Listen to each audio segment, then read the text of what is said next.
All right, welcome back. So today we will cover section 4.4, and that will be the end of chapter 4. So Monday we should have a review session, so I think I'm scheduled for review time for Monday. And then on Wednesday we'll take our midterm exam. I did post a sample exam onto Canvas. I'm almost positive that I did, right? Yes, okay. I did. So I think I mentioned that already, but don't take it like it's a practice problems. Use it to actually test yourself. So like today is like the day. Now if we have this particular stuff covered, then tonight in theory you'll have everything that's on the exam. We'll have covered it. So now do some studying over the weekend, and maybe on Sunday night or even on Monday, maybe on Sunday night, set aside 50 minutes and take that sample exam as if it were a real exam. Don't just use it as additional practice problems. That's useless. If you want to do practice problems, there's a ton of them in the book. Okay? Treat it like it's a real exam. I can post solutions for you guys. I have them already. I'll post the solutions, and you can, what you should do is you should take your 50 minutes, treat it like a real exam, take it. Then, once you're done with that, maybe like take pictures, figure out exactly what you did. And then you can try and go through maybe on separate paper and then figure out what you had trouble with, and then try to do those problems with, while you're looking at your book, your notes, try to kind of maybe go through them a little bit more carefully than you did. And then finally, you can use the solutions to see how you did, right? You can say how did I do on the exam part when I was treating it like an exam, and then after I was done treating it like an exam and trying to do it like there's problems, did I get them right even then, and so on. Anyway, if you do that over the weekend, after you've studied a bit, then that can, one, inform how you should study in the future, right? Like, what do I need help with? It can figure out what should I ask questions about in class on Monday. All right? So, yeah. Homework feedback. Have you guys not gotten homework back yet? All right, I will send an email, and hopefully you guys can get it back next week. Obviously, by today, it's probably, you're not going to get it back. So, I don't have it. It wasn't in my box or anything like that, so I don't know. I think our reader might be new to this, so give her a little bit of leeway. Sorry you don't have it back. I actually can post for you guys though. I do have solutions to the book problems. I will post those to Canvas for chapters 2 and 3 and technically chapter 4 I should, but like maybe I can like redact the questions that you have on here. Because technically there's homework problems on homework 3 from chapter 4, but I'm not going to require that you turn those in until after the exam, so it'd be weird if I gave it to you. Anyway, all right, let's get started real quick here. So, introduction to functions. So we're actually going to go through, there's even this definition of functions. This is the definition of functions that you've probably seen before, right?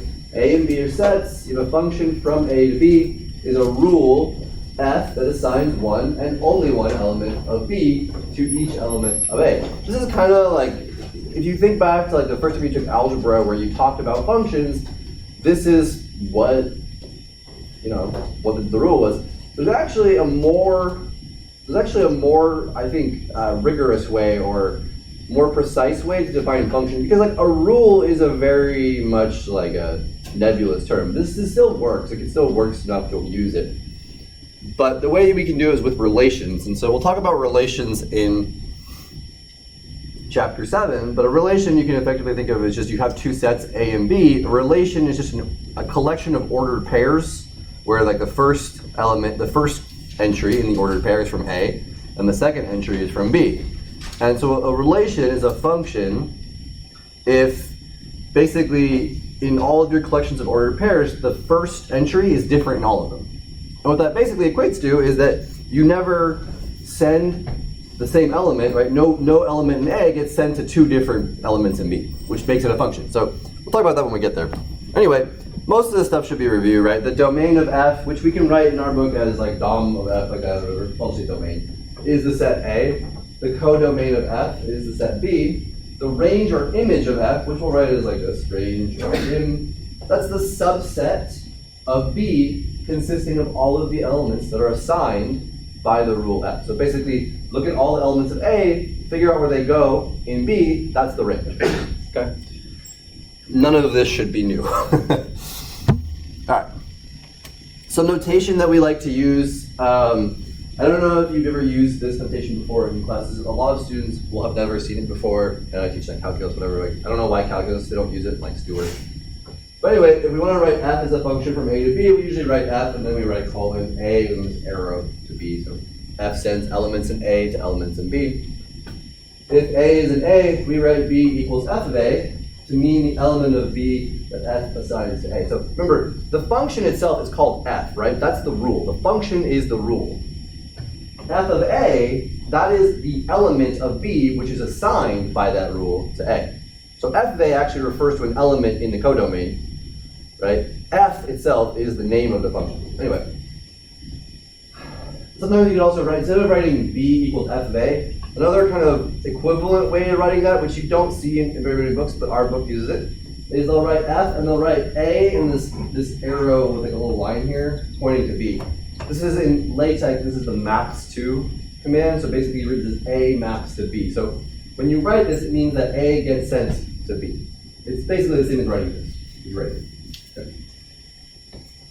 If U is a subset of A, then the image of U, our book doesn't say under F, but a lot of times you'll say the image of U under F, although if you're only talking about one function, you don't usually need to say that.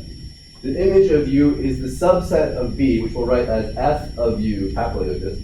And it's all of the f of U's in B such that U is in U. So basically, if you have U as a subset of A, f of U, its image, the image of U is all of the elements in B that are assigned by f from elements in U. Okay. So what that means is, like, for instance, if you write f of A like this, f of the set A, that's what the range is. Okay. Any questions here? What was the M represent? What is what? Last one.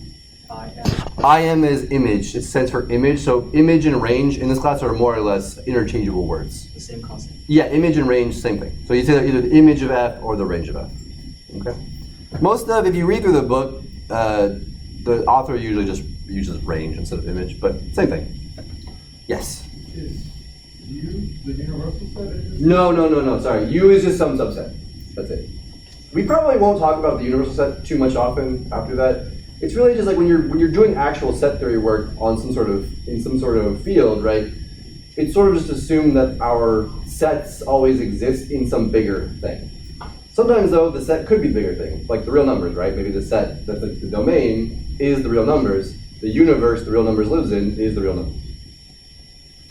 No. We use that fancy in U if we want to do the universe, but we won't talk about that very often. That's kind of a weird idea. It's mostly just if I'm talking about set A and I want to talk about its complement, I have to say everything that's not in A, but everything that's not in A has to exist somewhere else too, right? So that's why we have the idea of a universe. But usually it's assumed that there is something like that. We just don't usually mention it by name, if that makes any sense. Okay, so here's a function diagram that you've probably seen something like this a million times in your life, right? So you have a set A, F is the rule that assigns all of these guys to guys over here in B. So, you can assign different elements in A to the same element in B. That's fine. You just can't send one element here to two different guys over there. But if you're in Math 13, I think you already knew that. I'm going to assume that you knew that. Mostly because I have confidence in you, but yeah. Anyway, so elements over here, they're the things assigned by the function. So again, F is the rule. F of like A1, that is the element that rule assigns to A. Okay. Anyway, so the codomain is B, so these things all live in B, but the actual collection of the individual assigned elements that are assigned by F, we call that the image of F, or the range of F, or you could just write F of A like that. Okay? Any questions? I don't think any of this should be remotely surprising to anyone. If you do feel like it is like there's something weird that you've never seen before, definitely raise your hand though, because like honestly, I kind of take it for granted that Math 13 students are going to be pretty good at math. Like compared to like your peers who are taking like calculus right now, you guys are great. at this stuff, right? So if there's something you don't know, though, if something like it's, you don't remember seeing it before, please ask, because I'm going to assume otherwise that maybe it's obvious. Okay. All right. Okay, so consider a function that sends integers. So there's some examples of like real value functions in here, but you've been dealing with real value functions for so long because that's all you do in algebra and calculus. That like I want to highlight more of the functions that are like functions that send integers to other things. Consider a function f, and f sends the integers to the set. Oh, there should be brackets in there. This is just typo. There should be like that. The set sends the integers to the set 0, 1, and 2, and it does that by mapping an integer n to its square mod 3. Right? So you can make a table here if you wanted to. It's not the worst idea. So here's n, here's f of n. So and then maybe just start doing some numbers. You can't do all of the integers, but you can keep going here. So if you square 0, you get 0. So its remainder, remember, n squared mod 3 just means take the remainder of that number under division by 3, right? So if you square n, if you square 0, you get 0 squared. That's remainder 0 mod 3, right? If you square 1, you get 1. That would be remainder 1 mod 3. If you square 2, you get 4. That would have remainder 1 modulo 3. Square 3, you get 9. It's remainder 0. Square 4, you get 16. That's remainder 1 when you divide by 3. Square 5, you get 24, or 24. You get 25, that's 1 mod 3. Square 6, you get 36, that's 0 mod 3. Square 7, you get 49, that's 0 mod 3, or 1 mod 3, sorry. Square 8, you get 64, that's 1 mod 3. Square 9, you get 81, it's going to be 0 mod 3. So you might guess right now, right? What is the range? So you can guess that the range is just 0 and 1. And you kind of have to prove that, but we actually already proved this. So remember, we basically already proved, we already had a theorem that said, from earlier, that said that for any n squared is congruent to 0 or 1 mod 3 for all n. I don't know if that's exactly how the theorem was phrased, but that's more or less a thing we proved already. And actually, you can break it down essentially to this. If n is congruent to 0, then n squared will be congruent to 0 mod 3. If n was congruent to 1 mod 3, then n squared would be congruent to 1 mod 3. And if n is congruent to 2, n squared, well, that would be congruent to 4 mod 3. And that's congruent to 1 mod 3. So that's really all you have to do, right? Is just take all the integers and really just break down the integers by what are they congruent to mod 3. If they're congruent to 0 mod 3, then we know that if we square it, that'll be congruent to 0 mod 3.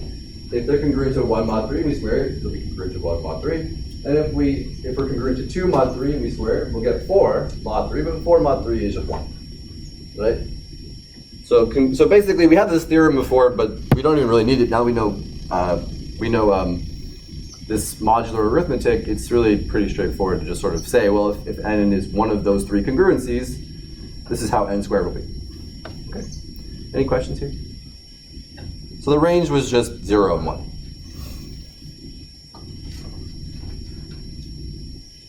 Okay. Here's another one. Let A be the set of 0 through 9. So 0, 1, 2, 3, up to 9. Be the set of remainders modulo 10. Right, those are all the remainders you can have if you divide by 10. And define f from A to A by f maps n to 3n mod 10. Find the range. So again, really you can just make a table. The domain has a finite number of elements, right? There's only 10 elements in the domain, so it's actually pretty straightforward to just do this.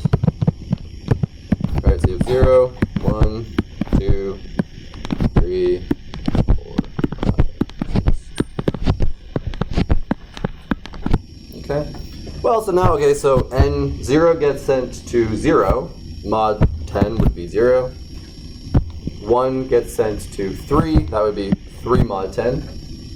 2 gets sent to 4, 2 gets sent to 6, that would be 6 mod 10. 3 gets sent to 9, that would be 9 mod 10. Remember, mod 10 is just the ones digit. For any number, right, if you're just looking at mod 10 would just be whatever its ones digit is. So like 38 would be 8 mod 10, right? 65 would be 5 mod 10. So okay, 4 gets sent to 12, so that would be 2 mod 10. 5 gets sent to 15, so that would be 5 mod 10. 6 gets sent to 18, that would be 8. 7 gets sent to 21, that would be 1. 8 gets sent to 24, mod 10, that would be 4. And 9 gets sent to 27, so it would be 7 mod 10. So the range of this function is just a itself, right? All the values that the function takes on are exactly the numbers 0 through 9. Any questions? What's the symbol difference with the arrow? So if you write f from, and you write this like a maps like this with this b with this arrow like this with this little line here, that's the same as saying, this is the same as saying that f of a equals b. So what we're saying is like f of n equals 3n mod 10. Make sense? So it has difference with only the arrow. So yeah. So if you write just like, so if you write this arrow, this is saying that f maps this element to this element, okay, or it assigns b to a. Okay. It's just another way of writing this. I don't know why the book likes to use it a lot, just to kind of get you familiar with it, I think. Other questions on this? Okay. Here's a very similar problem. Why don't you guys try this one yourself? Take like a minute. It's not very long. So it's almost the same problem, right? Just instead of mapping to 3n mod 10, it maps to 4n mod 10. I'll make my table. Where is it?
So again, for each one of these, just multiply them by 4, and then what's the remainder when I divide by 10? So multiply them by 4, and then look at the ones digit. So the first one, 0 times 4 is 0, so that would be the ones digit is 0, right? 1 times 4 would be 4, so ones digit is 4. 2 times 4 is 8, sorry. I knew it was 8, I just started thinking about what I was actually supposed to be doing right now. It's 8, so it's 8 mod 10. 3 would be 12, so it's 2 mod 10. 4 would be 16, so it's 6 mod 10. 5 is 20, so it's 0 mod 10. 6 is 24, so it's 4 mod 10. 7 is 28, so it's 8 mod 10. 8 is 32, so it's 2 mod 10. And lastly, 9 is 36, so it's 6. So you can see, right, all you get is the even numbers, and that's it. So the range of f in this case would be only even numbers.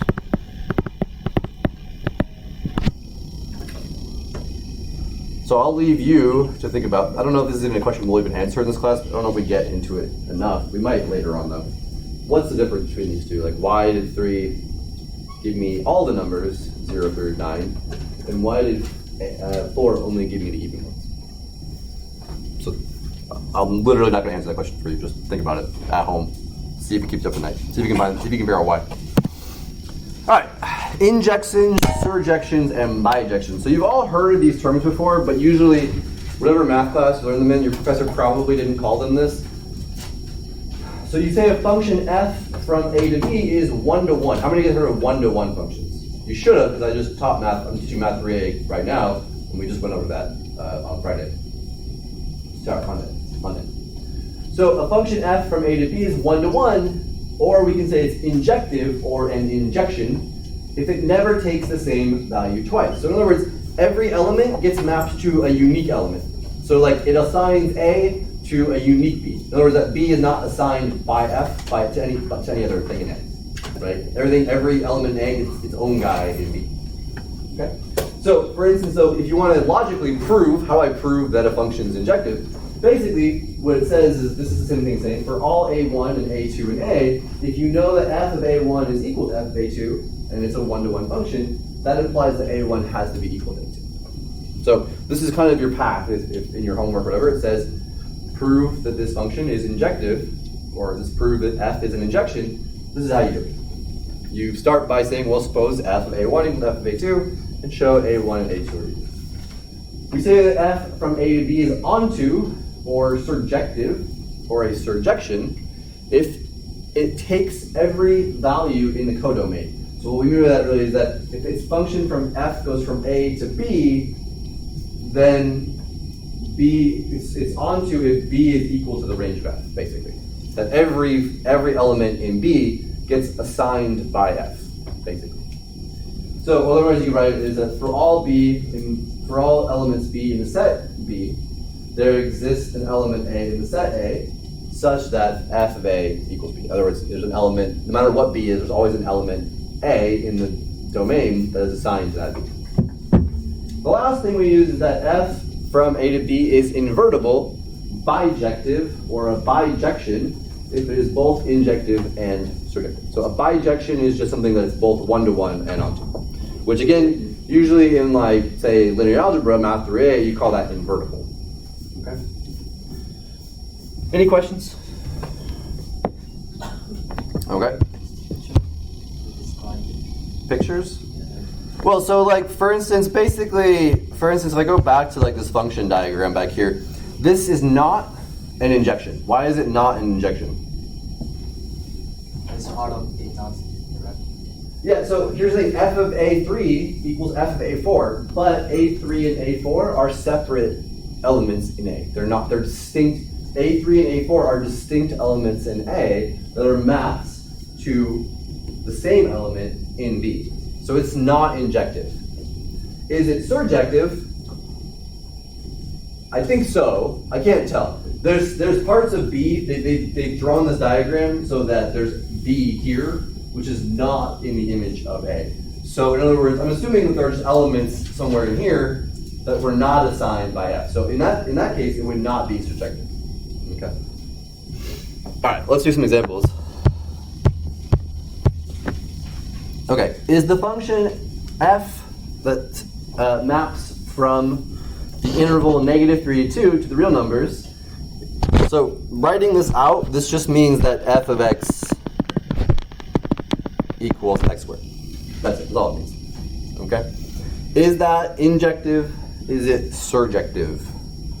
Well, is it injective? How many people think yes? How many people think it's not injective? Yeah, here. How many people think it's surjective? Not surjective? Yeah. So it's neither. So if you're not sure, just draw a picture. Okay.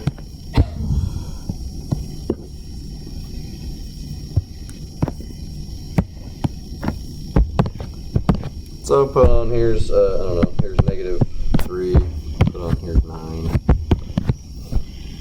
Here's 2, here's say 4.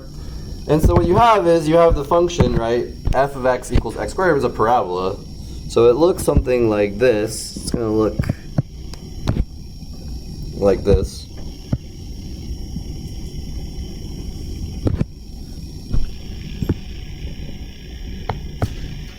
Okay.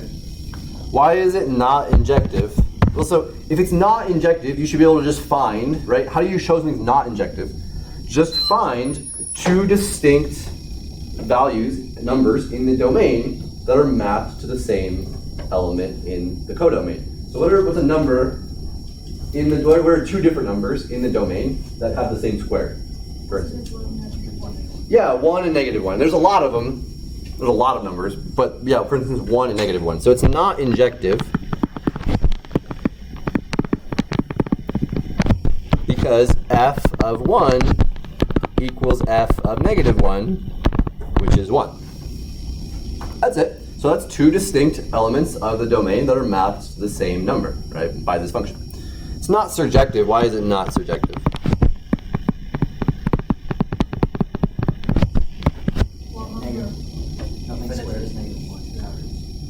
Yeah, perfect. So for instance, I mean, there's lots of numbers, but there's no,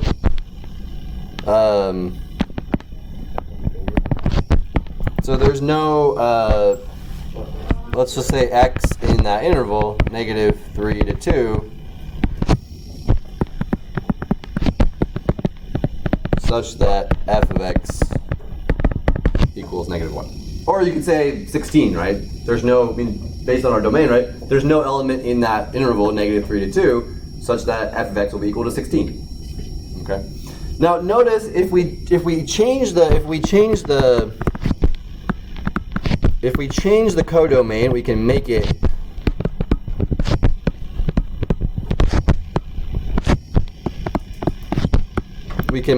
surjective. So what do I have to change the codomain to make it surjective?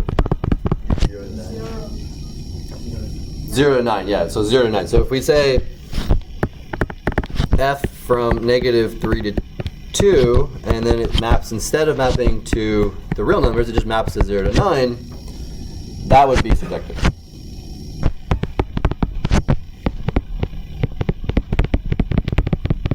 Okay? What about if we restrict the domain? I can restrict the domain. There's more than one answer. But what can I restrict the domain to make it injective? -3 to 0, 0 to 2. Yeah, if you went from -3 to 0. So if you did say -3 to 0 like that, or to say 0 to 2 to make it injective.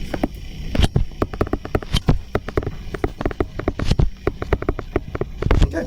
If I did either one of those things, I mean, I guess technically you could make it from like -3 to -1 too, but I mean, you get the idea.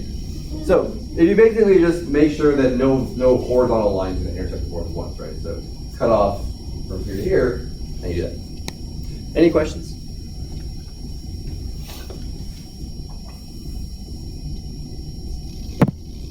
All right, so this is that same problem we did a little while ago. If A is the set of numbers from 0 to 9, let that be the set of remainders modulo 10 to find f from A to A by n to 3n. Was this function injective? Was it surjective? You have your notes. I can go back to the slides, but you have your notes, right? You wrote it down. Someone tell me.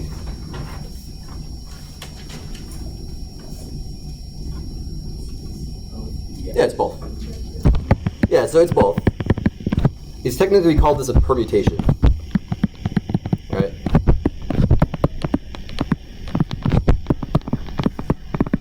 Because we have 9 elements in our set A, and we just rearrange them basically, right? Each element in A gets sent to a unique element back in A. Everything just gets rearranged. So the range is the entire number 0 through 9. So it's exactly both. What about that one? Same thing with 4. Yeah, so it's neither. So why is it not injective? What are two numbers that got sent to the same thing?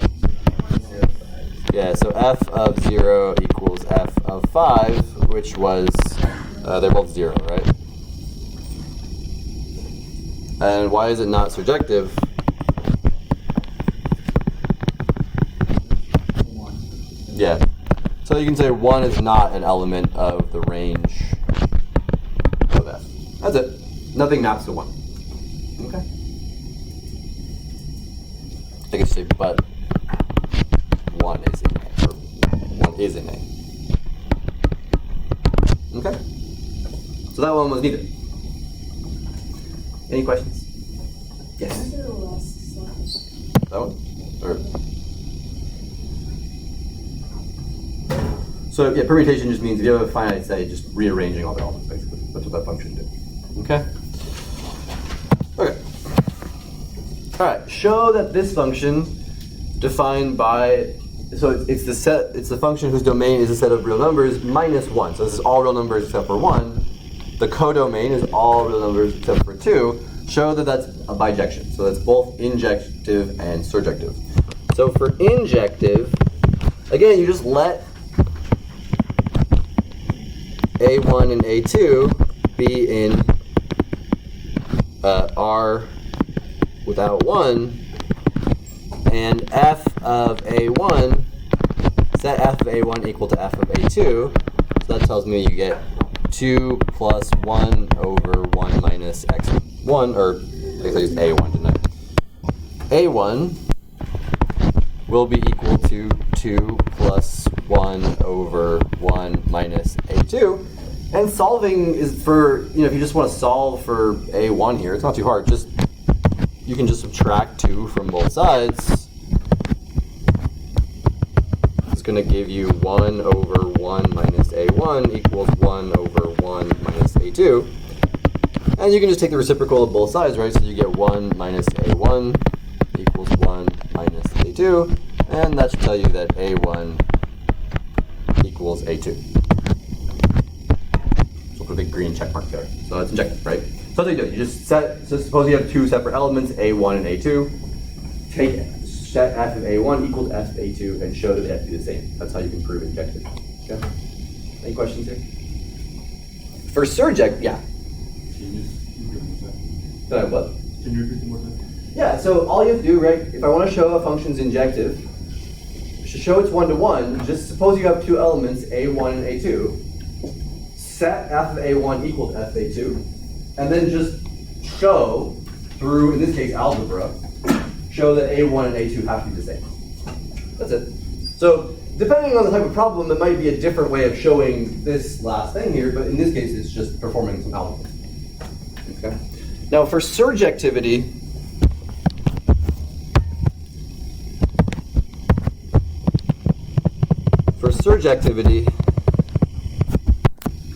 you just let y be in the real numbers without 2. So y is any real number but 2. And you just solve y equals 2 plus 1 over 1 minus x for x. Right? That's all we have to do. And so if we do that, well, so you get y minus 2 equals 1 over 1 minus x, which tells me 1 minus x equals 1 over y minus 2. So x equals 1 minus 1 over y minus 2, which is defined for all y not equal to 2. So that tells you how to do it, right? So this tells you it has to be surjective. Since the codomain is the real numbers except for 2, take any real number who's not 2, and you can solve and find the number x that gets mapped to y, right? This number x, this is the number that's going to get mapped to that y we picked. And it works as long as y is not 2, but that's fine because 2 is not in the codomain. So therefore, it is surjective. So like for instance, how you choose the codomain kind of determines surjectivity a little bit, right? If my codomain had just been R, this would not have been surjective, right?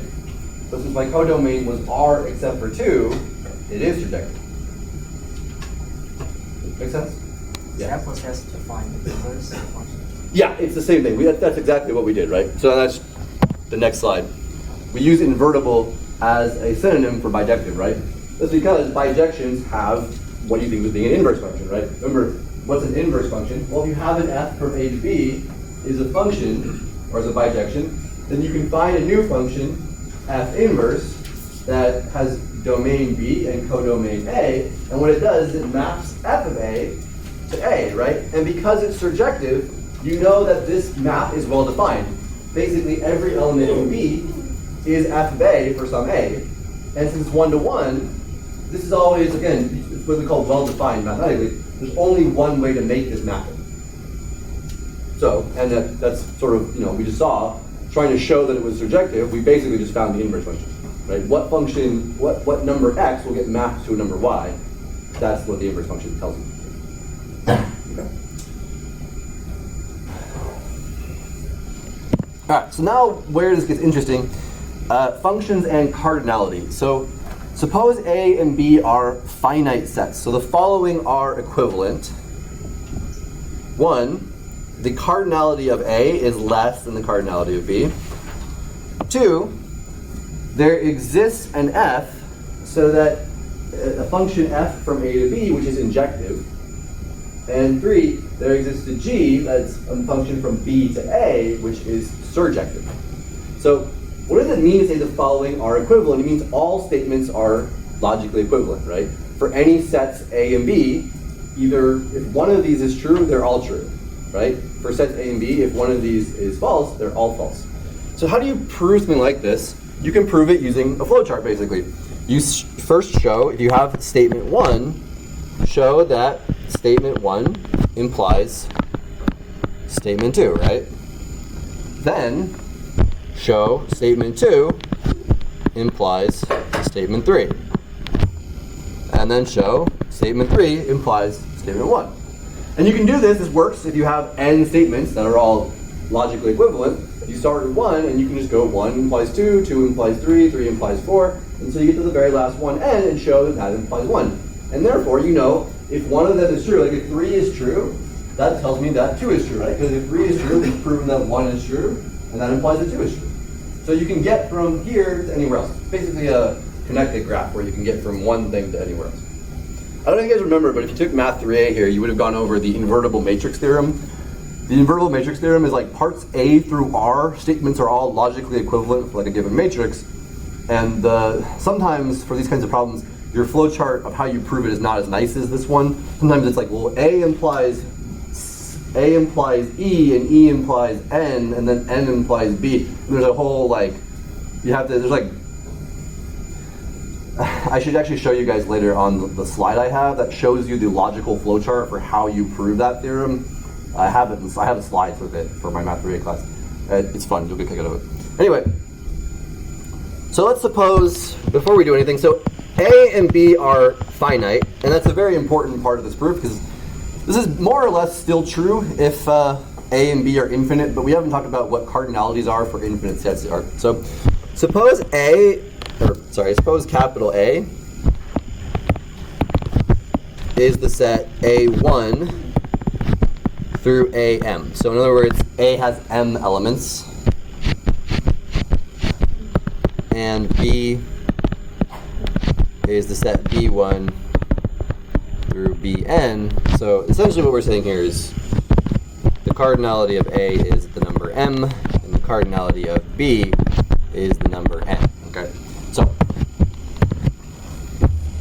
to do 1 implies 2, we suppose that M is less than or equal to N. Right? Okay.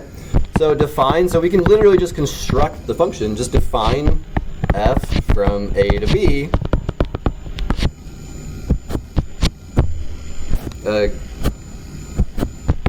such that f sends AK to BK for K goes from 1 to M. That's it. This is an injection.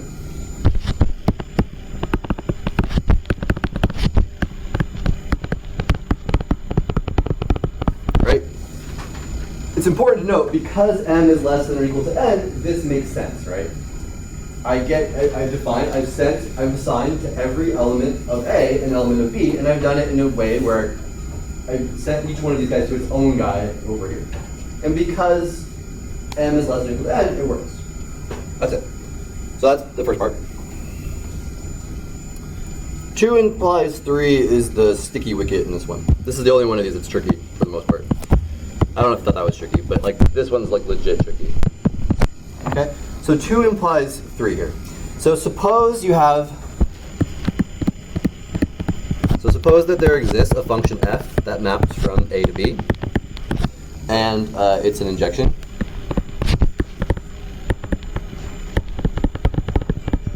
Okay. So without loss of generality, we can actually reorder the elements of A and B so that f of AK gets mapped to BK. Okay? So, we know every element of A. So, the domain of this function is A. So, it might not be surjective, right? So, we don't know that it's going to hit every one of these BKs in here, but we know that every A gets sent to its own B, right? Since it's an injection. So, define. I'm going to go to my next slide here. Everyone up. Yeah. Why do we need to reorder? Like, why can't we just say that? Well, because we know that a function f exists, right? That's an injection. But maybe like the function f that exists sends A1 to B3 and it sends A2 to B7. See, since the order of the elements in the set itself do not matter, I'm just going to re-index my sets so that the first element in A gets sent to the first element in B. The second element of A gets sent to the second element of B. Because sort of like the names of these elements are arbitrary, we can do this without losing generality. It's a good question. That's a really good question. I'm actually glad you asked. Any questions there? That makes sense? Yeah. So look at the injection part. How do we have guaranteed that the edge of A will be mapped to the unique B? Because we know that an injection exists. So because we're assuming that 1 exists. That's the assumption. We're going to assume 2 is true and show that 3 must be true. So we can do that, right? Since there 1 exists, we can say this, basically. Okay? All right, so I'm going to define a function g now.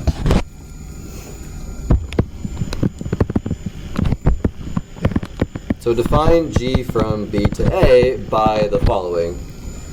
G of BK is going to be equal to AK if K is less than or equal to M. Sorry, it should have been a big curly brace here. And it's going to be just A1. The fact that I picked A1 is a little arbitrary. Pick A1 if K is less than M. And so G is surjective.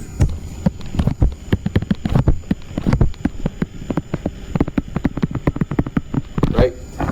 Every element from A1 to AM gets hit by this function, right? Because this says you send BK to AK as long as K is less or equal to M. So B1 gets sent to A1, B2 gets sent to A2, up to BM gets sent to AM. If there are any other B's left over that we haven't assigned yet, assign them to A1. That's it. Okay? Any questions? Yeah. It's kind of random, but is the empty set considered finite? I guess so, yeah. Like, yes. I mean, I don't know why it wouldn't be. Well, like what this kind of, like what is this like phrase under the empty set? No. No. Because imagine you have a function from the empty set to another set. Say anything you want about it. It's, again, it's vacuously true, right? Where does it send the first element of the empty set? Anywhere it wants, right? It's still true. That's it. It's really about vacuous logic. You can just say anything you want once you do that. So it sort of still works. All right, for the last one here, for 3 implies 1. Okay, for 3 implies 1, suppose there exists G from B to A surjection. Okay? Without loss of generality, again, we can re-index the sets to assume that AK gets mapped to G is mapped mapped from BK. Basically, we're going to assume that G maps BK to AK, and since it's a surjection, for the first for all K from 1 to M, because it's a surjection, right? Every element in A has to be assigned to something B, and so that tells me that since we can do this, since there is a surjection, it tells me that N has to be bigger than M, right? Because we don't know, so we just know for sure, right? AK is G sends BK to AK. There might be some BKs left over that gets sent somewhere else, but we don't know. So N has to be at least as big as M. That's it. Okay? Any questions? Yeah. So we just get the 1 to 2. Yeah. 3 to 1. Yep, exactly. So we just made the chain basically. We just made a loop. That's it. They're all equivalent? Yeah. Exactly. Yeah. We went 1 implies 2, 2 implies 3, 3 implies 1. We closed the loop. That's the last step there. The 3 implies 1 closes that loop. That's it.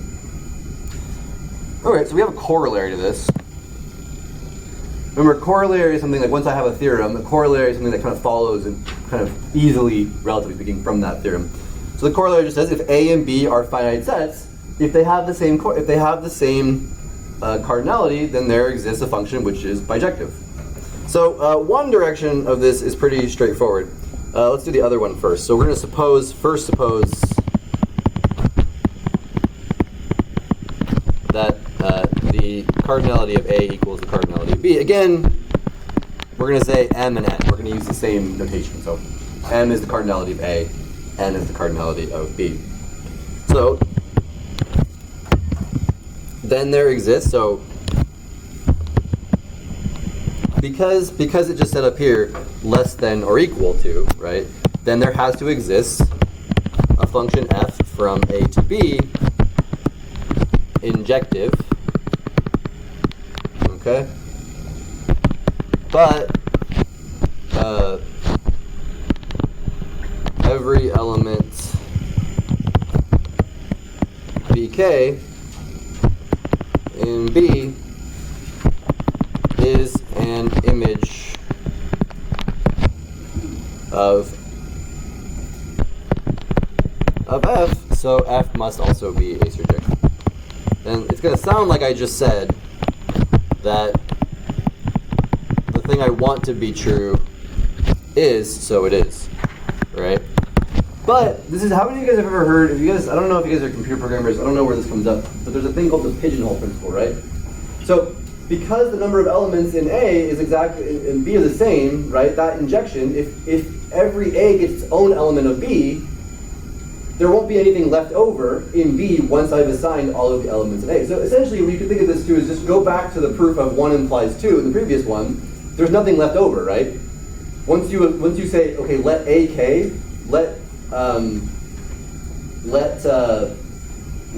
A1 be sent to B1, A2 sent to B2. But once you get done assigning all of the A's, because M and N are the same, there aren't any BKs left over, which means it's also a surjection. For the other direction, on the other hand, okay, let's suppose you have that bijection.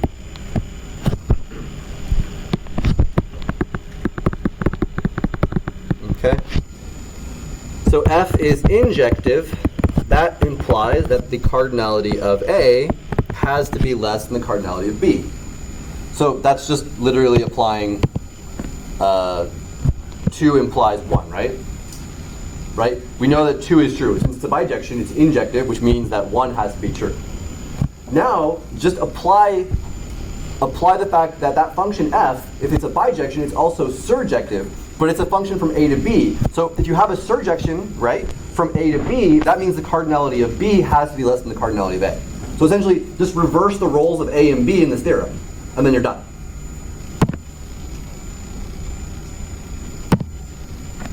So F is surjective. That implies that N is less than or equal to N. Basically, just reverse which set's A and which set's B. Then there's a surjection from A to B means the cardinality of B has to be less than the cardinality of A by that theorem. Okay? Any questions? Let me see. I think I have one. Oh, okay. Curses. Okay, so this section felt so short when I wrote it up. I do not know where the time went in this class. All right. So I guess I will finish this up a little bit on Monday. Unfortunately, you can look at these theorems. So compositions. Let me just talk to you about the theorems. I'll do the proofs on Monday. But we all know what compositions are, right? It's basically G composed with F sends A gets sent to F gets sent to G of F.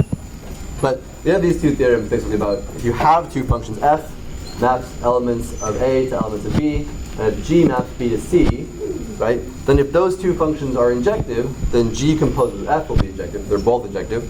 And if they're both surjective, then their composition will be surjective. Now the converse of this, right? What if I know that the composition is injective or surjective? The converse is only partially true. It turns out if the composition is injective, then only F is injective. You don't know about G. G could be surjective. G could be not injective. And if G composed with F is surjective, then G has to be surjective. So if you want to, you can read the proofs in the book. I'm actually going to prove the ones that are proved in the book, unlike last time where I tried to prove different ones, because I think the other ones are left as exercises that you can try yourself. So I want to leave those for you to try. So anyway, have a good weekend, and I will see you guys all on Monday.